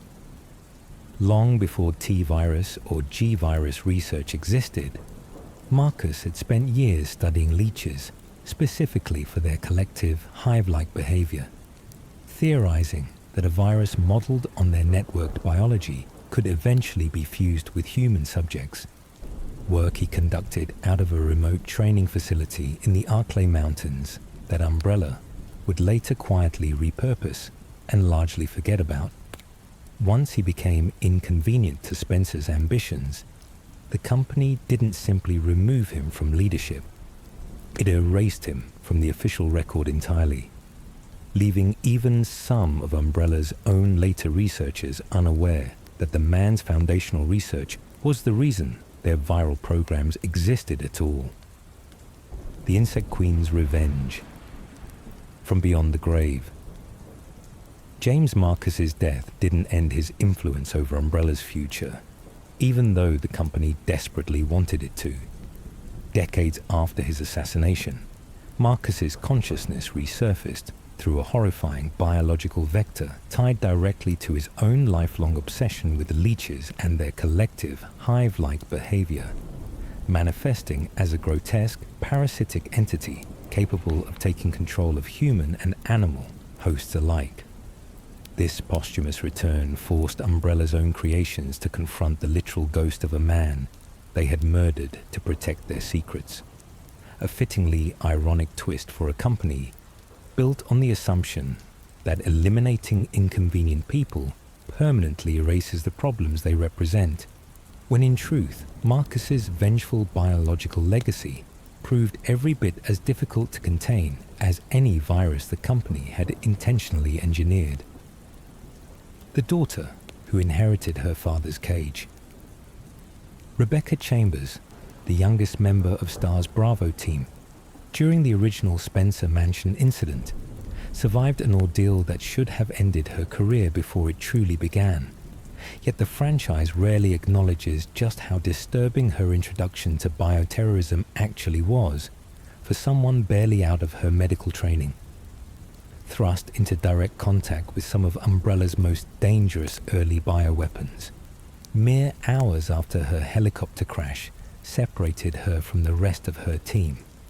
Rebecca's survival instincts and quick medical knowledge proved essential to activating the mansion's self-destruct sequence. Yet she emerged from the experience with trauma that the games largely leave unaddressed, treating her continued composure in the later appearances as simple professional growth, rather than the product of confronting horrors most adults twice her age would never psychologically recover from. The hospital that hid an entire secret floor. Spencer Memorial Hospital, ostensibly a public medical facility serving Raccoon City's residents, concealed an entire secondary laboratory complex beneath its public-facing floors, designated Nest 2, and dedicated specifically to testing dangerous bioweapons away from prying government or media attention. This arrangement meant ordinary citizens seeking routine medical care were, without their knowledge, walking distance above active bioweapon research and containment facilities for years, an arrangement that exemplifies just how thoroughly Umbrella embedded its most dangerous secrets within the everyday civilian infrastructure of the city. It would eventually help destroy, hiding horror in plain sight beneath the very institution residents trusted to keep them safe and healthy. A virus that spread through the water supply. One of the most quietly disturbing details of Raccoon City's collapse involves exactly how the T-virus first reached the general civilian population, rather than remaining contained to Umbrella's restricted facilities. After William Birkin's mutated form slaughtered the security team sent to retrieve his research, several virus samples broke open during the chaos, leaking directly into the city's sewer system. Rats living in those sewers became infected and eventually contaminated Victory Lake, the primary drinking water reservoir supplying the entire city.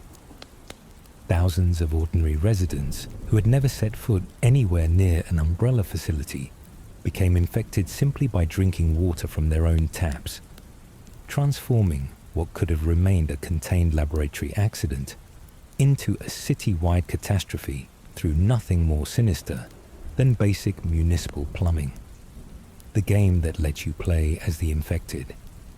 Resident Evil Outbreak and its sequel introduced a structural innovation that remains under-discussed within the broader franchise, allowing players to experience Raccoon City's final days from the perspective of ordinary civilians rather than trained government agents or special forces operatives.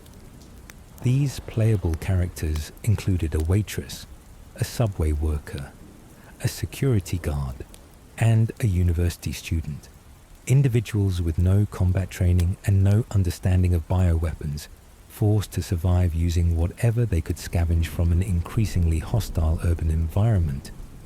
The series went further by incorporating a virus infection meter that steadily increased throughout each playable scenario, meaning players themselves were gradually transforming into the very monsters surrounding them. A uniquely unsettling mechanic that placed the looming threat of becoming a zombie directly into the hands of the player, rather than reserving it purely for unfortunate, scripted side characters. the researcher who refused to look away. Dr. John Clemens, the umbrella researcher who succeeded William Birkin's earlier position at Arklay Laboratories, occupies an unusually conflicted role within the franchise's broader scientific cast. Considered a potential security risk by Umbrella's own intelligence division specifically because of his outspoken concerns regarding research ethics, Clemens represents one of the rare glimpses the franchise offers into Umbrella employees who recognize the moral horror of their work, while still remaining trapped within the corporate machinery that demanded their continued participation.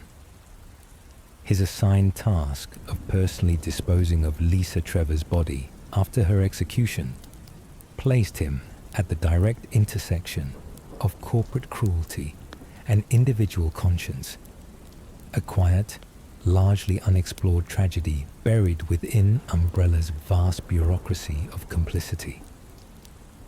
A pattern easy to miss across the documents, scattered throughout the recovered emails, memos, and personal notes that litter Umbrella's various facilities across the games, are individual scientists voicing discomfort with how quickly viral research moved from theory into live testing, often raising concerns that read, in hindsight, as remarkably prescient. Taken individually, any single note might be dismissed as one researcher's private unease. Taken together across multiple incidents and multiple successor organizations, the recurring shape of the pattern becomes harder to write off as coincidence, suggesting that the franchise's true recurring antagonist was never really any one virus or monster, but an institutional culture inherited by Umbrella, Trisel, and the family alike, that consistently prioritized speed and profit over the caution its own employees kept trying to urge. The movie that reimagined everything.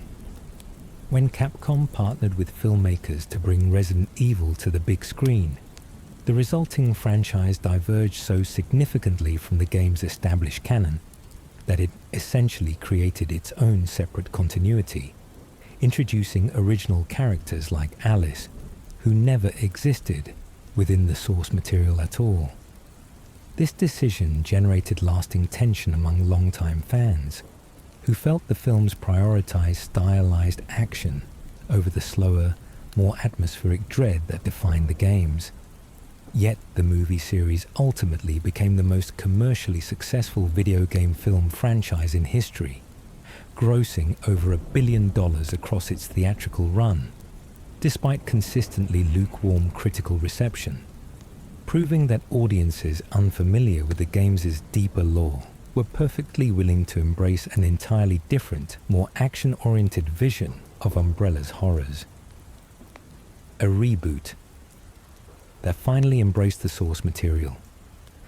After years of fan criticism regarding the original film series' significant departures from game canon, a 2021 reboot attempted a more faithful approach, directly combining elements from the first two mainline games into a single narrative set explicitly in the 1990s, rather than a more contemporary time frame.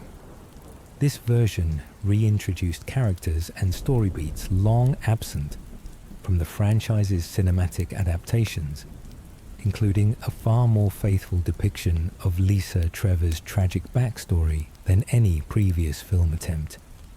Despite this renewed commitment to source material accuracy, the reboot struggled commercially and critically, suggesting that translating the game's specific blend of slow burn dread and detailed lore into a satisfying theatrical experience remains a persistently difficult creative challenge, regardless of how faithfully a given adaptation tries to honor its source, the manga that expanded a villain's origin. Outside the mainline games and films, Resident Evil's broader media empire includes manga adaptations that fill in disturbing gaps the games themselves never fully explore. One such series, focused on events preceding Resident Evil 6, traces Carla Radames' gradual radicalization and the early formation of her terrorist organization Neo Umbrella in far greater psychological detail than the rushed exposition players receive mid-game. These supplementary materials, often overlooked by fans who stick exclusively to mainline entries, frequently contain some of the franchise's most quietly disturbing character work, fleshing out the human cost and psychological deterioration behind decisions that otherwise appear in games as little more than brief codex entries or rushed cutscene exposition squeezed between combat encounters. A sample that refused to stay buried. One of the quieter, more disturbing patterns running across nearly every era of the Resident Evil timeline involves how often a single recovered viral sample, thought destroyed or permanently contained after one incident, resurfaces years later to ignite an entirely new crisis. The G-virus tissue sample Ada Wong extracted from William Birkin during the Raccoon City outbreak, the T. Veronica strain Wesker briefly sought from the frozen Ashford facility, and the progenitor-derived research recovered from Umbrella's African branch years afterward all followed this same trajectory, passing between rival corporations, black market dealers, and rogue scientists long after the organizations that first developed them had collapsed. It suggests that containment within this fictional world has never really meant destruction, only a temporary pause before the next ambitious researcher or desperate buyer finds a way to put the same biological nightmare back into circulation. A found footage game, that blurred reality. Resident Evil 7's marketing campaign leaned heavily into found footage horror aesthetics, presenting promotional material as though it were genuine leaked footage from inside the Baker family's decaying Louisiana plantation home, rather than conventional video game advertising. This approach proved unusually effective specifically because it tapped into broader cultural anxieties around viral video content and amateur horror footage that had already become culturally dominant through other media at the time. The strategy helped reposition an aging franchise that some critics felt had drifted too far into generic action territory during its sixth mainline entry, successfully signaling to longtime fans that Capcom intended a genuine return to claustrophobic, intimate horror, rather than another large-scale, globe-trotting bioterrorism narrative. The cannibal family hiding a greater horror, Marguerite Baker, matriarch of the family terrorizing Ethan Winters throughout much of Resident Evil 7, presents one of the franchise's more disturbing examples of infection, completely inverting a person's relationship to the natural world around them. Once infected by Eveline's mold, Marguerite develops an unsettling, almost symbiotic bond with insects, repeatedly using infested swarms as both weapon and extension of her own body throughout her confrontations with Ethan. Before her infection, surviving documents and environmental storytelling suggest she was a genuinely caring, if eccentric, wife and mother, making her transformation into something that wears insects like a second skin, a particularly visceral illustration of how thoroughly the mold strips away a host's original humanity, replacing maternal instinct with something far closer to a hive's collective insectal hunger. Lucas Baker's Game Without Rules. Among the Baker family, Lucas stands apart specifically because his cruelty appears to predate Eveline's infection entirely, with the mold's influence seemingly amplifying tendencies that may have already existed in some form before the family's encounter with their unwilling guest. Lucas's particular fascination with elaborate, deadly puzzle games designed specifically to torment captured victims suggests a personality drawn toward calculated psychological torture, independent of any biological compulsion, raising uncomfortable questions about how much of the Baker family's horror was genuinely imposed upon them against their will, versus how much simply found fertile ground in personalities that, even before infection, may have harbored darker impulses than their rural, unassuming exterior ever suggested to outsiders. The daughter who tried to warn him, Zoe Baker, the only member of the family who managed to resist Eveline's mind control entirely, spent years secretly working on a potential cure using research she gathered from the family's own infected bodies, all while pretending to remain fully under her family's and Eveline's control to avoid suspicion. Her quiet, prolonged resistance represents one of Resident Evil 7's more understated tragedies. A young woman trapped inside her own home for years, surrounded by infected relatives capable of violence at any moment, methodically working toward a solution that ultimately required outside intervention from Ethan to complete. Depending on player choices near the game's conclusion, Zoe's fate diverges dramatically, leaving her story as one of the more quietly devastating threads buried inside a game, more often remembered for its visceral, immediate scares than its slower-burning family tragedy. The House the T remembers everything. House Beneviento, home to the unsettling Donna Beneviento and her living doll Angie, conceals a history of profound personal tragedy beneath its dollhouse aesthetic and unsettling puppetry. Donna's own Cadu infection left her permanently mute and withdrawn, communicating almost entirely through Angie, a doll she treats with the same emotional investment most people reserve for living companions. Some interpretations suggest Donna's isolation and attachment to artificial company stems from childhood trauma, predating her infection entirely, with Miranda's experimentation simply deepening an already fragile psychological state rather than creating it from nothing, making her section of Resident Evil Village feel less like a typical monster encounter and more like wandering directly into someone's private, deeply damaged inner world, made disturbingly physical. Heisenberg's Factory of Forgotten Men. Carl Heisenberg, the industrial lord ruling over Resident Evil Village's mechanized factory district, represents Miranda's experimentation taken in an entirely different, more mechanical direction than her other three lords. Heisenberg's Cadu infection granted him the ability to manipulate metal and electromagnetic fields, abilities he weaponized to construct an army of patchwork soldiers assembled from salvaged machinery and human remains scavenged from the surrounding region.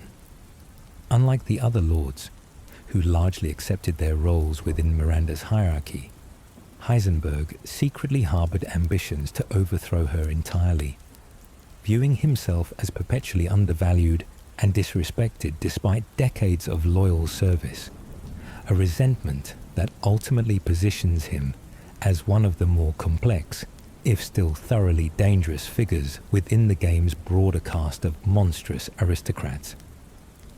The Duke who sells supplies to monsters and heroes alike, much like Resident Evil 4's mysterious merchant before him.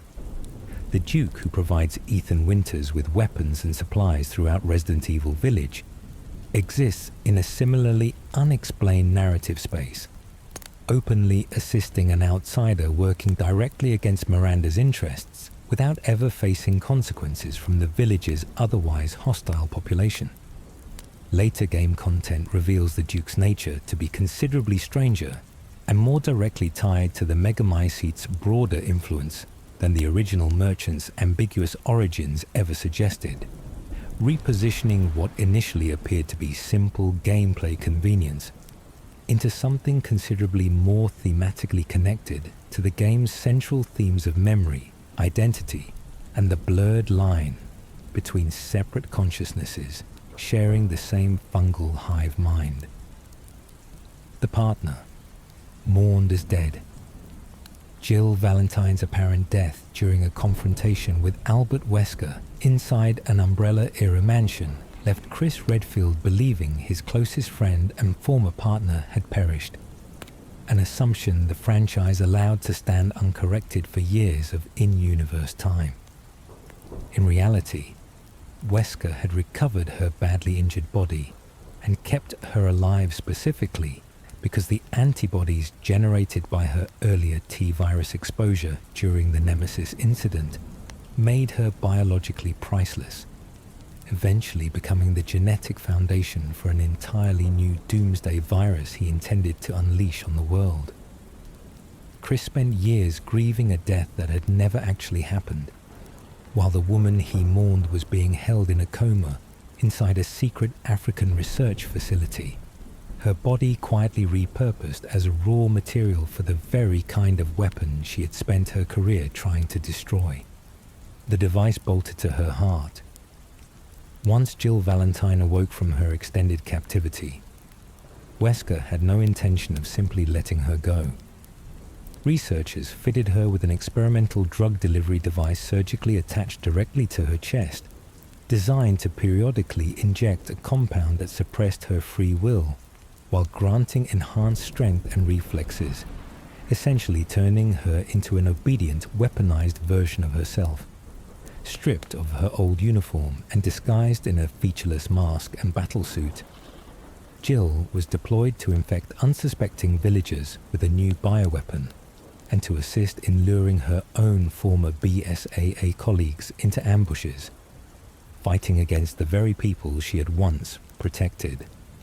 Fully aware on some buried level of what she was being forced to do, but biologically incapable of resisting the compulsion to obey. A reunion built on betrayal. When Chris Redfield finally located Jill again years after believing her dead, the reunion he had hoped for became instead one of the more disturbing fights of his career, as he was forced to physically battle his closest friend while she remained entirely under Wesker's chemical control. It took repeatedly calling out her name, breaking through whatever remained of her own consciousness beneath the drug's effects, combined with physically tearing the implanted device from her chest, before Jill's mind finally broke free of the conditioning that had governed her actions for years. The scar left behind where the device had been embedded became a permanent physical reminder of exactly how thoroughly her body and will had been stolen from her, even after her eventual rescue and return to active duty. The queen who was never chosen. Excella Gione, the wealthy Tricell executive who helped fund and orchestrate Albert Wesker's doomsday ambitions, believed herself destined to rule alongside him in whatever new world order emerged from his planned global infection. She had spent years securing him resources, administering his medication, and convincing herself their partnership was rooted in genuine affection rather than simple convenience, even as Wesker's own internal calculations treated her as nothing more than a temporary disposable tool. When the moment came to determine whether her genetics were superior enough to survive his ultimate creation, Wesker injected her without warning or ceremony, watching with total indifference as her body violently rejected the virus and consumed itself and a pile of nearby corpses into a writhing, screaming mass that no longer resembled anything human. A single word before the end. As Excella Gione's body dissolved into the monstrous creature later classified as Ouroboros aheri, witnesses recall her final coherent act being a desperate cry of Wesker's first name, a single word that captured the full tragedy of her self-deception in one final helpless moment. She had spent years convincing herself she mattered to a man who, by his own later admission to the colleagues hunting him, viewed every alliance purely through the lens of usefulness and disposal. Her death joined a long, quiet pattern stretching across Wesker's entire career, in which virtually everyone who trusted him closely enough to call themselves his partner eventually discovered, often in their final moments, that the affection they believed they shared had only ever existed in their own minds, the daughter found in a war zone. Shaver, Alomar, the BSA AGA agent partnered with Chris Redfield throughout much of Resident Evil 5's events, carries a personal history shaped by the same African conflicts and bioweapon proliferation that the wider game explores as a backdrop, rather than treating the setting as simple exotic scenery. Her first-hand familiarity with regions devastated by both civil conflict and unregulated bioweapons testing informed much of her urgency throughout the investigation into Tricell's activities in the Kijuju Autonomous Zone, grounding the game's globe-spanning conspiracy in a personal stake that more transient, internationally deployed protagonists like Chris could never fully replicate, even as the disturbing implication remains that her homeland had effectively become a convenient, under-regulated testing ground for corporations who knew exactly how little international scrutiny their experiments would face there. A continent treated as a laboratory. One of the more quietly disturbing undercurrents running through Resident Evil 5's narrative involves how casually Tricell and its associated bioweapons dealers selected the fictional Kijuju Autonomous Zone, specifically because of its political instability and limited international oversight, treating an entire region's population as an acceptable risk pool for unregulated human experimentation. Local militants were infected and weaponized largely without informed consent. Their transformed bodies later euphemistically classified using clinical bioweapon terminology, rather than acknowledged as the victims of deliberate corporate exploitation they actually were. It's a thread the game raises more through environmental storytelling and background documents than direct narrative confrontation, leaving players to draw their own uncomfortable conclusions about which populations corporations like Tricell considered expendable enough to use as disposable test subjects. The snake that eats itself. Ouroboros, the virus Albert Wesker hoped would reshape humanity according to his own narrow definition of worthiness, takes its name directly from the ancient symbol of a serpent eating its own tail, representing cyclical destruction and rebirth. The symbolism proves grimly literal within the game's own mechanics, since the virus's failure state involves infected bodies consuming themselves and any nearby biological matter in an uncontrolled feeding frenzy, growing larger and more monstrous the longer they survive without successfully completing transformation. Wesker's intended endgame, briefly outlined to Chris and Shiva during their final confrontations, involved deliberately exposing the entire global population to airborne Ouroboros, allowing it to violently sort humanity into those deemed evolutionarily worthy of survival, and those whose bodies would simply be consumed and discarded. A plan so coldly eugenic in its underlying philosophy that it makes even Spencer's original ambitions look comparatively restrained. The vaccine that came too late for thousands. Looking across Umbrella's various viral outbreaks, a pattern emerges that's easy to miss amid the franchise's individual monster encounters. Several of the antidotes and vaccines eventually used to halt a given crisis, including the Devil Serum developed for the G virus, existed in some workable laboratory form well before the outbreak that necessitated them ever reach the wider public.